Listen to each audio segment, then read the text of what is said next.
Стартапыг дэмжигч Coca-Cola. Сайн байцгаана уу? Та бүхэнд энэ өдрийн минь төргий M-Stars Hub-ийн ээлжит подкаст эхлэхэд бэлэн боллоо. Бид нэр подкастынхаа хүрээнд стартапын ертөнцид тулгарч байгаа бүхий л асуудлуудын талаар хоорондоо хилцүүлэг яриа өрнүүлж байгааг та бүхэн маань мэдж байгаах. За өнөөдрийн маань хилцүүлгийн сэдэв болвол эмэгтэй фаундеруудын онцлог гэсэн энэ сэдвийн хүрээнд өрнөх болно. Тиймээс бид нэр эхний кохортынхоо дан эмэгтэй фаундеруудыг урьж ирүүлээд ярилцахад ингээ бэлэн боллоо. За та бүхний өдрийн минь төргий. Өдрийн минь. За эхний асуултаа шууд тавьчих. За ер нь стартап гэхээр хүн болгоны толгойд нэг код бичиж байгаа бөө залуучууд эрэгтэй хүнээр л ингээ дүрэн буудаг тий. Тэгэхээр та хэд мань яагаад энэ стартапын ертөнц рүү бүр фаундер болж ханцуу шамлан ингээ орж ийна. Алсын хараа нь юу байв? Ямар учир шалтгаанаар оров гэдгээс угна хичээс эхлэе.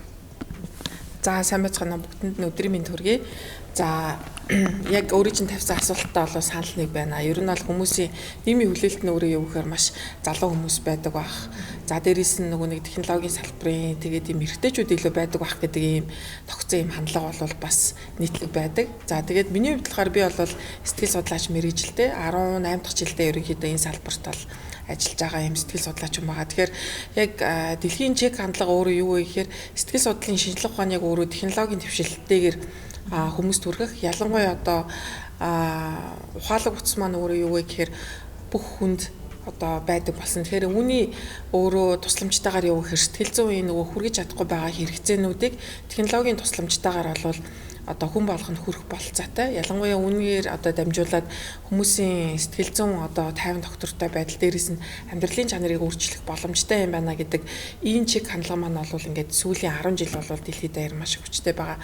Тэр яг энийг ингээд бас нөгөө нэг Монголд одоо гар бие оролцоод хийх тийм бол одоо хүсэл эрмэлзэл алсын хараа зорилго тийм амбиц бол байсан. Тэгэхээр яг хамтран одоо хоёр одоо манай бас одоо үүсгэн байгуулагч таа. Тэгэхээр манай хоёр залуу Бачаргал цогт хоёр маань бол өөрсдөө бас яг технологийн салбарын маш эрч хүчтэй хоёр юм одоо үүсгэн байгуулагч. Тэгэхээр яг тэр дунд бол бас яг ороод өөрийнхөө мэрэгжлийн үнцээр хамтраад нийлээд одоо нэг юм үнцнийг бүтээж болох юм байна гэдэг тэр хүсэл эрмэлзлийн дагуу орж ирсэн байгаа.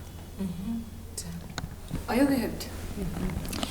За ер нь бол яг тогтсон ойлголт нийгэмд яг тогтсон ойлголтыг бол ялцчгүй технологийн салбарын ялангуяа одоо компаниуд бол эрэгтэй хүмүүсд нэлээд цогцолдог. Тэгээд яг миний хувьд яг энэ салбартаа орсон шалтгаан. За өнөөдөр энд байгаа гол шалтгаан бол тийм.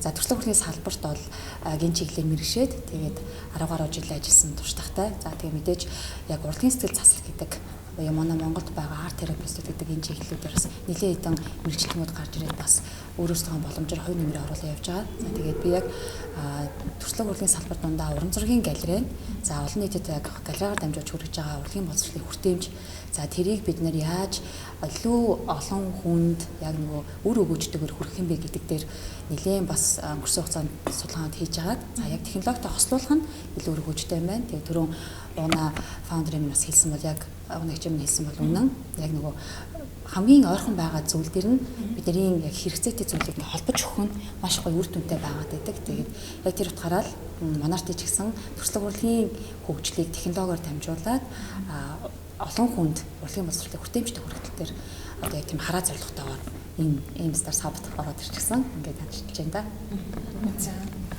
За миний хувьд болохоор бизнесийг эрэгтэй эмэгтэй гэхгүй ялгаагүй л хийхдээ хүнд нөгөө байгаа ямар нэгэн бэрхшээл асуудал юмыг шийдэж хийсэн бизнес л ер нь амжилт олдог шүү дээ. Хэрэглээний ч юм уу те ахуй амьдралын ч юм уу урлаг соёлын ч юм уу боловсролын ч юм уу те.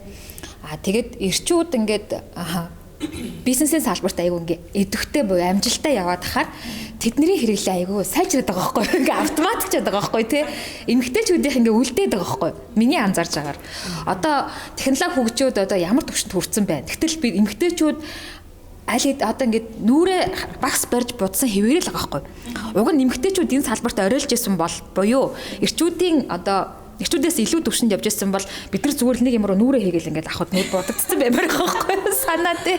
Тэгэхээр одоо яг хөө гэхээр зүгээр л яг эмэгтэй хүн ч гэсэн эрчүүдтэй адилхан бизнесийн салбарт орох хэрэгтэй. Хүн болгон өөртөө тулгарч байгаа бэрхшээлийг шийдэх зорилгоор надад нэг юм тулгараад би тэрийг айгүй би сэтгэлээрээ мэдрээл тэгэл тэрийг шийдэх гээл бизнес болгодог. Энд чинь өөрөө ингээл нэг юм жам гэх юм уу да тий. Тэгэхээр эрчвэ эмчвэ бизнесийн салбар руу адилхан л хүүс хүмүүс яхгүйгээр л би бол орох хэрэгтэй л гэж боддог. Хэрвээ ингээд өөртөө багтчихэвэл хойшод ч гэсэн ер нь эмэгтэйчүүд улам илүү төрж орж ирэх байхаа надад нэг тийм мэдрэмж юм төрөөд байна. Бас нөгөө нэмэгдэж орж ирэх байх гэдэгтэр нөгөө зам нь ингээд бий болоод ивэл хүмүүс араас ингээд дагаж явахад илүү амархан байдаг шүү дээ.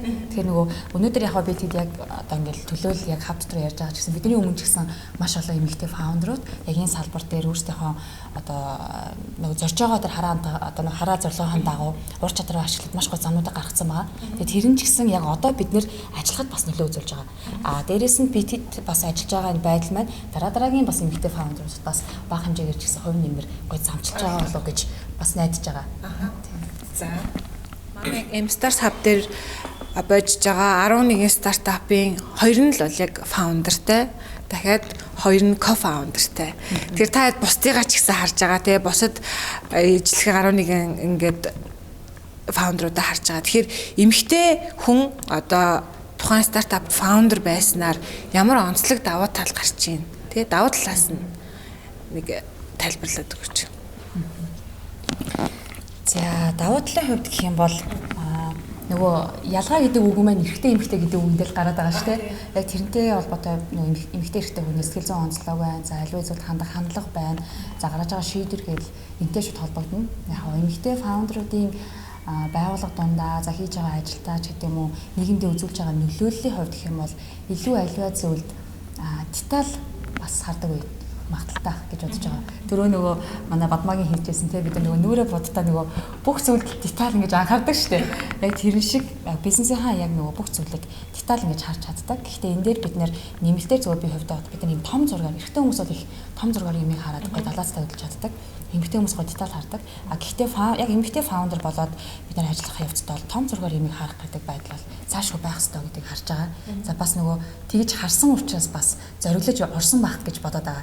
Тийм. Тэгэхээр давуу тал бол илүү нарийн нямбай дээрээс нь нэг гоё юм байгаа ш нэмэгтэй хүний давуу тал нэг тууштай байдал те хизээч юуж бас нэг зогсдгоо тэгээд нэг яаж иж байгаа л нэг эцсийн гараагаал эхлүүлсэн бол арын дуусан гэдэг ч юм уу тэр байдал бас одоо ажлын онцлогт нь гардаг байх бас эрэгтэй хүмүүст байхгүй гэж хэлж болохгүй те ажлын онцлогт нь илүү бас байдаг бол гэж бодож байна. Тийм би ч гэсэн саналыг байна. Гэхдээ юу гэхээр бас харилцаан дээр илүү нөгөө нэг юу гэдгийг уяатан байх, зөөлөн байх, амьд харилцааг илүү их одоо чухалчлах, хэрхэмлэх гэдэг юм уу те. Магадгүй юу гэдгийг эргэжтэйчүүд бол ингээл гол бага таск аваад харилцаа байхгүй ч байсан тэрийг ингээл уршин ингээл чиглүүлдэг болвол эмэгтэйчүүд бол тэрийг илүү ингээд нөгөө нэг зөвтэйгээр чанартайгаар тэгээд ойлголцож тэгээд эерэг сэтгэл хөдлөлтөөр гэдэг юм да тий илүү эерэг одоо ажлыг авч явах илүү юм нөгөө тэр зүн бэлгэн гэх юм да тий илүү ингэ байдаг учраас тэр тал дээр бол бас нэлээ ингэ анхаардаг тэгээд багийн ажиллагаан дээр бол нэлээ ингээд юм юу байдаг юм болов итгэвхтэй тэгээд дээрэс нь зөөлөнтэй тэгээд нөгөө нэг хооронд нь нөгөө нэг нэгтгэж өгөх гэдэг юм уу тэр зүйлүүдээ илүү их сайн хийдэг юм болов уу гэж ингэж бодож байна. За. Нөгөө эрэгтэй эмэгтэй хоёр үний одоо нэгэнт эмэгтэй фаундер явж байгаа юм чи энэ үгийг л их хэлэх юм шиг байна те. Эрэгтэй эмэгтэй хоёр үний ялгаа нь эрэгтэй нь ингээд нэг хурааж авчирдаг. Эмэгтэй нь тэрийг ингээд буцаага нэг хуваарлдаг те. Ингээд чи тэр ингээд. Тэгээд яг энэ бол бизнес дээр айгуу сайн анзаардаг гэж боддог. Эмэгтэй хүн бол айгуу тийм өгөх сэтгэх хүйтээр бизнесийг хийдэг. Миний анзаарч байгаа эмэгтэй бизнес эрхлэгчдийн бизнес нь ер нь нэг тийм ингээд нэг тэ хэрэглэгчээ гомдох ер нь хэрэглэгчийг айгу тийм ингээд хүндэлдэг хэрэглэгчээ гомдох юмсан. Яг бол бид нар өөрсдөө айгу тийм user experience-тэй хүмүүс ахгүй нөгөө өөрсдөө айгу тийм хэрэглэгч сэтгэх хүйттэй хүмүүс ахгүй тэ. Тэгэхээр яг над шиг би оронд нь байсан бол гэж айгуу сайн өөрийгөө оронд нь тавьж чаддаг. Тэгээд тэрнийхээ хариуд буцаагаад нөгөө хэрэглэгчтэй яг тэрийгээ ингээд нэг юм өгч чаддаг. Тэгээд ингээд дандаа нэг үйлчлэгээний салбарууд эмгтэй хүмүүс голдуу ингээд ахлаж удирдах явдгийнх нь учир нь бас тэр баг. Тэгээд энэ илүү одоо ингээд бизнесийн өшөө ингээд стартап руу гарааны бизнес руу ороод ирэхээр ер нь бол програм бичихэд одоо юу гэдэг ингээд нэг UI UX центр хийлээ гэхэд эмгтэй хүмүүс хийвэл айгуу сайн байдаг гэдэг байгаа шүү дээ. Яг гэвэл тэд нар өөрсдөө хэрэглэгч учраас энэ нь ойлгомжтой, энэ нь ойлгохгүй юм ч гэдэг юм уу тэрийг айгуу сайн хэлж өгч чаддаг. Эрэгтэй хүмүүс болохоор нөгөө яаж хүмүүсийг илүү татах уу гэдгээ уг нь бол мэддэг. Харин татсан хүмүүстэй юу өгөх вэ гэдгийг бол эмгтэй хүмүүс илүү сайн мэддэг гэдэг утгаараа эмгтэй фаундерууд бол яг л нэг одоо бизнесийн салбарт ингээд чаддаг бол 50-50-тай л орж ирмээр байгаа тийм. Нэг яг тэгжээж хэрэглэгч бид нар хожих гээд байгаа байхгүй. Би одоо би бизнес эрхлэгч биш байлаа гэж бодоход би зүгээр хэрэглэгч байлаа гэж бодоход эмгтэй үүсгэн байгуулагч, эмгтэй бизнес эрхлэгчид олон бийжээж хөндөрлөлтний амьд сайхан байна. За давуу тал онцлогоо бол ерөнхийдөө нэлээсээ ярьчлаа тий. Тэгэхээр яг M-Stars Hub-д орж ирээд стартапаа эхлүүлээд зоригшуулаад одоо ер нь бүх юмаа хаяалаг стартапаа амжилтанд хүрэхин төлөө ингээд 5 сарын хугацаанд та хэд минь зүтгэж байгаа. Тэгэхээр яг та хэдийн хувь хүний хувь те эмэгтэй хүн, ээж хүн, эхнэр хүн гэд байгаа шүү дээ. Яг тэр одоо хувь хүний чинь хувьд хэцүү асуудалтай бэрхшээлтэй зүйл нь яг юу вэ? Өөрийнхөө жишээн дээр хаваалцаачдаг уу? За бэрхшээлгүй байна гэж юу байх вэ? Тэ байгаа. Яг ямар нэгэн асуудал тулгархад яг баг хамт олонны хувьд за тэгээ гэр бүлийн хувьд за хувь хүний бас орон зай гэж байгаа тийм асуудлыг шийдэхэд яг миний хувьд бол би хамгийн чухал асуудал нь юу вэ гэдэгт л жоохон анхаарлаа төвлөрүүлдэг. Яг нөгөө эренблэх гэж байдаг шүү дээ. Тэгээ мэдээж нөгөө онлын хувьд энийг бид нар бүгд мэддэг. Гэхдээ яг амьдрал дээр бид нар ингээд олон талын харилцаанд орж ирээд олон тал дээр нөгөө фаундер болоод ирэхээр хариуцлага бол яалтчгүй арай нэг өөр төвшин талаар нэмэгдчихэж байгаа. Тэгэхээр энэ хугацаанд бол асуудыг шийдэхэд бол чухлыг чухалд нь тавих гэдэг үгийг бол бүр байнга барьж байгаа. Тэгээд баг хамт олондоо ч гэсэн бүх ажлууд ингээд бужигдсан ингээд байж байгаа үед хамгийн чухал нь аль юм? Тэндээс л эхлэе. Бусдуудыг ингээд яг цагаар нь хий гэдэг ч юм уу тий. За тэгэхээр гэр бүлийн хувьд болохоор мэдээж ажлыг бас зохицуулах шаардлага гарч ирнэ. Бид нар хурцгаар хэлбэр учраас 5 сарынд байхад бол хамгийн чухал юм юу хэрэглээд ярилцаад хэлэх нь аюул чухал. Надад тэр бас их амар байгаа. Яг нөгөө хүүхдүүдтэй яг энэ хугацаанд тэднээс эдний орнд ийм ингээд тасктай байна. Мэдээж нөгөө мэрэгжлийн хэллэгээр ингээд яриад ингэхгүй. Гэхдээ яг ингээд гэд нааш нь харуулж агаад яг ийм юм хугацаанд ингэж хийж байгаа. Орой орох бүрдээ тэрийг ингээд нөгөө нээлттэйгээр хүүхдүүдгүйгээр нээлттэйгээр ингээд хэлээд явхаар ойлголт аягүй өндөр болчоор амраа мэдлээ. Тэрийг бол маш сайн ойлгож авч байгаа. Тэгээд ороход нөгөө өмнөөс нөгөө багийн хүн шиг асуудаг. Тэр ажлыг бүтсэн үү, энэ ажлыг бүтсэн үү, тэр багийн гишүүн яасан гэдэг нөгөө асуугаар айгуу таата байдаг. За яг хувийн орон зайны хувьд бол өглөөхөн бид нар бадмаа бит хоёр бас ярьж байлаа. Яг нэг хаяа яах нэг ганцаараа суух, тэг юмаа төлөвлөх, жоохон амсгих тэр цагийг гаргачих юм бол фаундер хүний хувьд нэг стрессээ айгуу бууруулах. Тэгээд аливаа зүйлийг жоохон оновчтой харахад их нөлөө үзүүлдэг юм байна гэсэн байдлаар бол ер нь ямар нэгэн асуудал гарахад бол тгий шийдэж байгаа. Гэхдээ энэ баримтлагдаг юм юу гэхээр хурд алдахгүй байх. Доктортой тэгээ хурд алдахгүй байх гэдэг зэрэг бас аюул чухал байгаа. За эмэгтэй эрэгтэй хүмүүсийн нэг карьерийн нэг юм зураг байдаг штэ. Фейс дээр зөндөө яваад байсан. Эрэгтэй хүн ингээд костюм бичигтэй тэгээд ботинктэй тэгээд зам нь ингээ айгүй юм шолоохон нэг гүйлтийн зам нь айгүй шолоо. Эмэгтэй хүнийх болохоор ингээ өсгөтэй готлог өмссөн тэгээ яг ингээ гүүхгээ бэлдээж идэг. Нөгөө бартаанууд нь болохоор ингээ угаалгын машин, хоол, төмпөн хүүхэд хүүхэд тэгэл баах юм. Энэ зургийг заавал оруулнаа. Энэ бол яг амьдралд угаасаа яг байж идэг. Тэгээ одоо жишээ нь ингээл бит хоёр манай гэр бүлийн хүн ч гэсэн бит хоёр ингээл хоёулаа яг адилхан ингээл өглөө орой ингээл явж байгаа шүү дээ тий. Тэгэл гэртээ харах болохоор цэвэрлэх нь миний үүрэг. Хоолыг нь миний үүрэг. Ягаад ч юм би хийх ёстой тий. Хоёулаа яг адилхан яваад байгаа. Яг л адилхан одоо нөгөө хонь малаар бол яг л адилхан өглөө гараад хоёулаа адилхан л 4 тарга буудаж ирээд байгаа байхгүй уг нь бол. Тэг гэртээ ороо ягаад ч юм тэрийг болгох нь миний үүрэг болчиход цэвэрлэх нь миний үүрэг болчиход.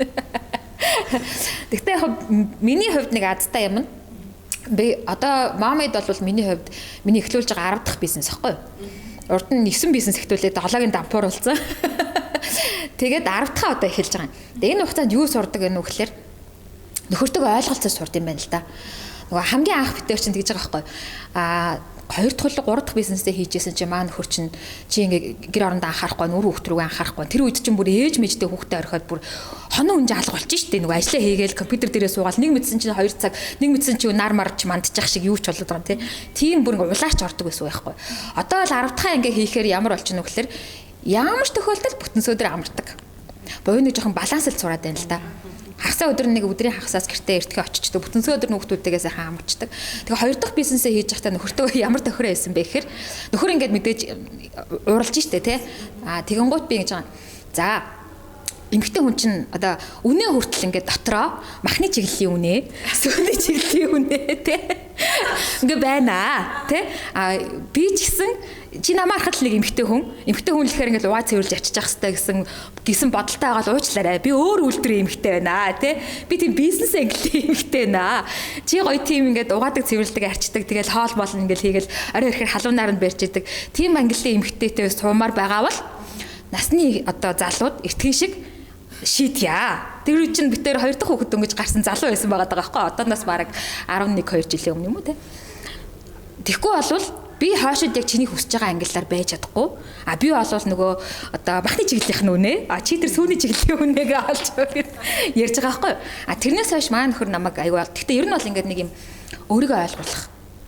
Миний одоо хүсэл сонирхол юм байна. Би энийгээ дагмаар байна. Чиний хүсэл сонирхол тийм байна. Би тэр чинь дэмжиж гин. Тэгээ хоёлаа ингээд энийг гэртээ ингээд нөгөө аюулсан ярилцсан байгаа тохиолдолд өөрийгөө нөхөртөөсөө ойлгуулах тохиолдолд нөхөр нь буцаагаад дэмжих юм бэлээ. Тэгэхгүй ингээд чамд ямар хамаатай ил гээл яваад байвал нэг өдөр тэгэл бүүн болно штэ. Тэгэхээр эрэгтэй хүн ч бай, эмэгтэй хүн ч бай ер нь бол гэр дотор нэг тийм харилцаагаа одоо тэгээд миний хийж байгаа ажил маань нөхөрт нэг тийм хамаатай биш ч гэсэн би байнгын л ингээд битээр хойлохна ингээл нэг юм цаг гаргах үедээ манайд нэрээ тийм болж байгаа. Манайхан тэгж байгаа. Одоо удахгүй ингэж байгаа. Чиний ажил яаж ийн? Минийх ингэж ийн гэдэг нэг юм байнгын нэг юм харилцаатай. Гэхдээ бүтэн өдөр амарна гэсэн амлалтандаа бол заавал хүрдэг. Тэр өдөр амрахгүй бол аюул болдог. Нэг би нэг ойлголцох асуудал байх шиг байгаа даа. Тэгэхээр одоо бол манай нөхөр улам ингээ гэрийнхээ ажилд илүү тусалдаг болоод улам оролцдог болоод тий нэг ингээ ойлголцдог болоод ийм болж ирд юм билээ.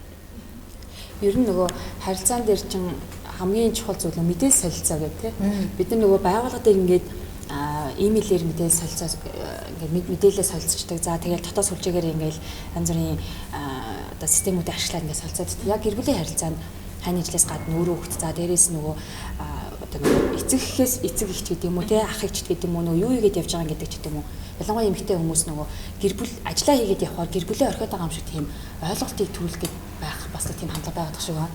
Тэр яг тэр хугацаанд бидний хамгийн чухал яг мэдээлэл дамжуулах. Одоо би ч гэсэн яг баг хамт олон дээрээ ч гэсэн яг яасан гэдэг юм мэдээллийг дамжуулж их амар.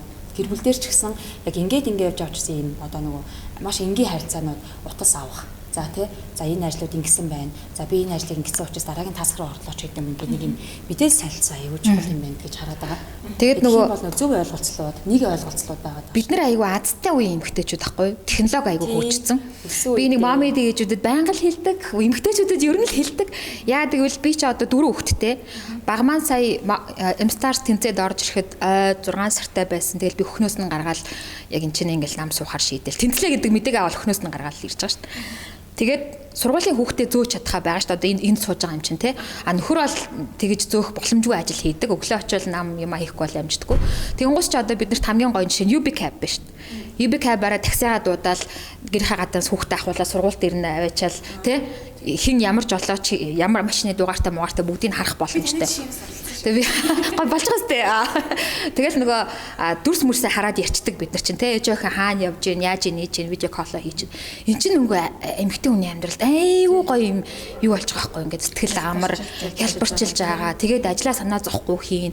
Эндээсээ гарахгүйгээр ингээд ажлаа нэгс чинь бүтээмжинд айгүй нөлөөтэй байгаа байхгүй. Тэгэхгүй тэгэл одоо хэрвээ ийм зүйл байхгүйсэн бол бид нар дундуур ингээд гүйж гараад хүүхдээ зөөл эргэж ирэл энд суугаад юу яа мэдгүй те. Ямар ч гэсэн би ирчүүдтэй энэ зэрэгцэж өрсөлдөж чадна гэж бол яг тэр тохиолдолд бол би хэлж чадахгүй байхгүй. Яалтчгүй үнэн шүү дээ эн чинь тий. За. Тэгээд ер нь эмэгтэй хүнийг тийм сэтгэл зүйн онцлогоосоо ч тэр юм уу тий. Өөртөө итгэл нь ирчүүдийг бодвол жоохон суул тий. Би чадах юм уу даагүй юм уу гэл тий. Сайхан манай нэг найз над руу холбогдож байгаа байхгүй. Би 3 хүүхэдтэй. Би өөр хүүхдээ хайчих юм шүү. Би бол надад стартапын гоё санаа байна. Танад бүртгүүлмээр байна. Даач би өөр хүүхдээ хаяхаа санаа зовж байна. Өөртөө буруу өгөөд байгаа байхгүй. Тэгэхээр та хэд минь нэг одоо шинэ нийслэлтэнд орох гэж байгаа эмэгтэйчүүдийг нэг зоригжуулаад өгөөч те болж гин чадчих гэдэг нэг юм гоё мессеж өгөөч гэж хүсэж байна. За тэгэхээр ер нь яг ингээд аливаа нэг ажлыг хамгийн гол нь нөгөө нэг сэтгэлдээ багтаах гэдэг нь аягүй чухал байдаг. Тэр бол эмэгтэй хүний ингээд яг хамгийн хийх ёстой гол ажил юм болоо гэж боддог байхгүй. Эмэгтэй хүний сэтгэлд за энэ болондоо гэдэг юм нь ороод ирсэн байх юм бол нөгөө нэг юм хошуг өгдөн штэ. Эрэгтэй хүний дотор эмээлтэй азартай морь гэсэн чинь эмэгтэй хүний дотор бүр эмээлтэй азартай морь эзэнтэй гэж хэлөө те. Яг тэрнтэй адилхан юу гэж хэлэх гээд байна нөхөр хийн гэд ингээд зорих нь эмэгтэй хүний хувьд хамгийн чухал. Зорино гэдэг тэр зорилго нь өөрөө тодорхой тэр алсын хараа тодорхой байх юм бол эмэгтэй хүн яаж тэрийг зохион байгуулж, удирдах, чиглүүлж тэр дунд одоо өөрийгөө ингэж хуваарлаж чаддаг. Тэгэхээр эмэгтэйчүүд маань хамгийн гол нь зүгээр зорилгоо тавиасаа чадна гэдэгтээ өөртөө хамгийн гол нь итгээсээ. Энэ бол бидний хийх ёстой хамгийн чухал ажил буюу хийх ёстой юмны чинь бараг 50% байж байгаа байхгүй. 50% дэ хүрчих юм бол тэр 50%-ийг угаасаа эмэгтэй хүн болол чадна. Тэгэхээр тийм эмэгтэй хүнд бол яг тэр нэг зоримог байх нь айгүй чухал байдаг. Тэгэхээр би бас хоёр фаундертайгаа айгүй санал нэг байна. Гэр бүлийнхаа хүмүүст өөрийгөө маш сайн зөв ойлгуулах.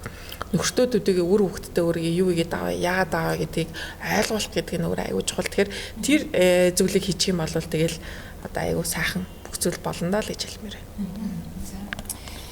За яг энэ тал дээр бол бас багтаас эргэлзчихсэн үү те? үгүй. Ерөөсөө огт эргэлзээгүй. Тэгээ огт ерөөсөө эргэлзээгүй. Тэгээд яг эргэлзгүй байх шалтгааны гол үндэс нь гэвэл яг эмэгтэйчүүдээ бас хандж хэлгээд өмнө ер нь яг тэг хүн болгоод сэтгэл зүйн хувьд өөрийнхөө дутууг одоо мэдрэх тийм дутуугийн комплекс одоо их бах хэмжээгээр байгаа. Тэгээ энэ маш олон янзын одоо суурь нөхцөлтөөгөө байгаа шүү дээ. Тийм үндэслэлтэйгээр гэхдээ яг одоо магадгүй дараагийн нислэнд орж ирж байгаа эмэгтэйчүүдэд хандаж хэлхийн тулд болохгүй зүйлээс илүү болох зүйлтэй нэхлээд нэг хандлага аваачаад үзүүл гэж хэлмээр байгаа. Ялангуяа бид нар нэг ийм шалгуурууд байгаад байдаг шүү дээ. За нэг юм байна, тийм юм байна уу, тийхүү, инхүү гэд. Эдгээр байвал надад болох чинь гэдэг хандлага бол маш олон боломжуудыг хаадаг гэж би бол өвдөө боддгийн. Ийм юм байгаа. Гэхдээ надад ийм нөөцүүд нь байна. Энэ нөөцүүдээс би алийг яаж хооронд нь одоо ингэж зохицуулах юм, холбох юм тий. Тэрийг харж байгаа бол хүн ингээд нөгөө илүү дараагийн боломжуудаа олж харж ирэх. Эсвэргээрээ бүр нөгөө энэ боломжгүйгээ бичсэн имийг өөртөө байгаа нөөцөө бичгээр боломжгүйгээс нь илүү олон боломж бидэрт ингээд байгаад идэг ш тий. Тэгэхээр илүү ихний ээлжинд бол хандлага энэ боломжтой байна уу гэдэг дээр хандна. Мэдээж эрсдлээ заашгүй тооцоолох хэрэгтэй. Эрсдэл тооцоолсон цагт бид нар унах үедээ, бүтрэх үедээ, ядрах үедээ бас нэг хэцүүгээ даван туулахтай хүн чинь нэг юм хантай гэж ярьдаг шүү дээ. Нэг газарцсан ч гэсэн нэг юм хантай газартаад тий за тий энэ бол ойлгомжтой байсан. Тэгэхээр окей энэ бол эрсдэл гарна гэдэг ч юм уу. Тэгэхээр илүү нөгөө эмэгтэйчтэй хэлэхэд өөрийнхөө сайн болон одоо сайжруулах энэ талуудаа боломжуудаа эхлээд хараад тэн дээр маш гоё анализ хийгээд тэгэл урагшаа үзэх хэрэгтэй гэж хэлмээр шүү дээ. За хүүхнүүдээ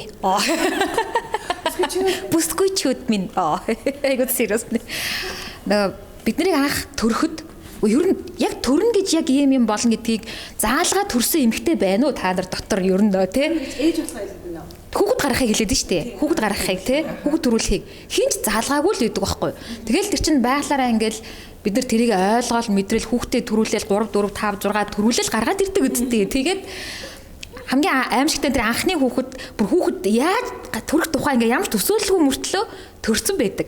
Яг тэрнтэй адилхан яг нэг сэтгэл дотор ч нэг юм дуудлага байгаад тий би яг энийг ингээл хиймээр ингээл юм зориг хүсэл байвал яаж гэдгээ мэдэхгүй байсан ч гэсэн даваад гарах зориг хүч эмхтэн үнд бэд юм аа. Ингээ нэг гүйлгээ ухаан нь бас бэд юм аа. Тэр гэр орон үр хүүхэд хоолунд ажил төрлийг наагур цаагур ингээ зохицуулж чадж байгаа бол тэгээд асуудалгүй бизнесийг ч гэсэн зохицуулж чадна. Зүгээр яг нөгөө Mstars Hub-ийн хувьд болохоор бид нар төрчөөд нэг гоё сувлалд очиод твтгэхээр нэг цаанаасаа хүмүүс ингээ имийн хийж аягаа гоё дээ штэ.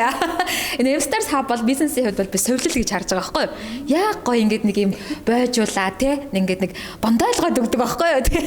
Нэг зүг чигийг яг заагаад яг когортод яг аплай хийж үзээл болоод тэнцэл ороод ирэх юм бол яг нэг шинэ яриалчаад сувлал твтэж байгаа хүнтэй л яг ижлэхэн мэдрэмж аавна. Би яг миний 10 дахь бизнес гэж би сая хэлсэн тий.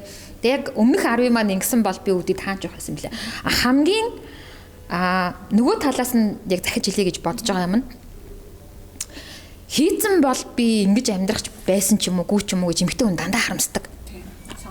нэг сонголтын дээр те би ингээд нэг тэр бизнесийг би тэр үедээ ингээд яг бодож ирсэн юм а хийцэн байсан бол хүн чинь ингээл амьдрал өсөж освол уруудаж ингээл явна штэ тий. Тэгэнгუთ нэг жоохон ингээл уруудах үед нэг юм дээр ингээд нэг гачигдах үед тэр үед би энэ бизнесийг хийцэн байсан бол үдийд ингээд сууж ах гэсэн юм уу гүйч байсан юм уу гэд тий.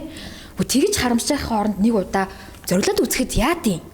Би чинь нэг 10 зориглолцсон болохоор амар зоригтой одоо болдог байхгүй. Ер нь хүн чинь яхав тэгэл эхлээл алтна. Алтхаас айхгүй байх хэрэгтэй. Ар гэрт юм тохиолдно. Нэг фаундер буюу эмгтэй захирал нэг заавал байх ёстой нэг тийм шинж болол айгу тийм гүлгэр байх хэрэгтэй. Энэ жоохон тэг нэг жоохон гүлийсэн байх хэрэгтэй. Яг би тийм инээдтэй хэлээд байна л да. Гэтэ одоо ингээд утас дугаараад хүүхд чинь халуурж ийн гэхэд хүүе гэж утас муцаа алдаж унгаагаад тэрийг чинь бүтцэж унж гарч явган нүцгэн гүүгээл те ухаан мэдрэлээ тэгж нөгөө агшааж болохгүй байхгүй юу? За ягаад халуурсан юм бол эмч дуудсан уу? Эм тан өгсөн үү? За би одоо ажил зохицуулаад гараад очлоо.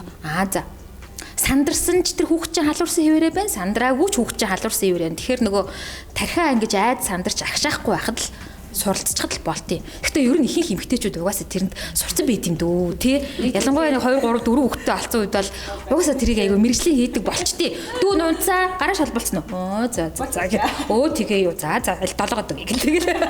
За барыг тэгээд болчдөг штэ. Тэр энэ яг нөгөө эмэгтэйч эрэгтэйч фаундер хүнд байх тийм нэг тийм гөлгөр байх боёо. Одоо яг бизнес хийх үуч айгүй их асуудал бэрхшээл тохиолдсон шүү дээ. Тэр болгоныг айж ахшаад буруу шийдвэр гаргахгүй байхад суралцах нь хамгийн чухал. Гэтэ энийг эмэгтэй хүн хамгийн сайн хийж чаддаг. Миний ойлгож байгаагаар. Би подкастынхаа эхлэлд ингээ хэлж исэн манай эхний ээлжид тэнцсэн 11 стартапын дөрөвх нь л ингээд эмэгтэй фаундер эдэг.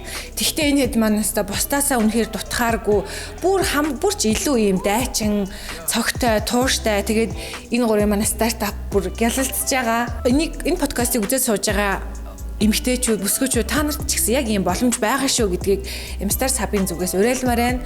Тэгээд 2 дугаар кохортод бүр илүү олон эмэгтэйчүүд тэнцэх болтугай гэж өрөөё. За ингээд хэрвээ та яг одоо манай 2 дугаар эсэлтийн кохортод бүртгүүлэхийг хүсвэл ийшээ дараарай. Энд дарж шууд бүртгүүлээрэй. За ингээд дараагийнхаа подкастаар уулзцгаая. Баяртай.